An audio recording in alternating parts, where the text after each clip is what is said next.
নরসিংদী জেলা কারাগারে সংঘটিত ঘটনায় কারাগারটির ৬৮ কারারক্ষীকে সাময়িক বরখাস্ত করা হয়েছে।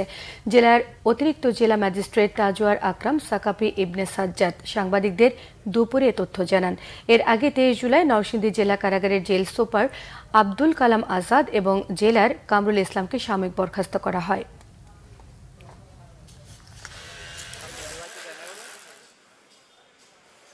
গত ১৯ জুলাই বিকাল ৫টার সময় নরসিংদী জেলা কারাগারে কতিপয় সন্ত্রাসীরা ঢুকে প্রবেশ করে সেখানে অস্ত্র লুট করে এবং সকল বন্দীদের আপনার কারাগার থেকে জোরপূর্বক বের করে দেয়।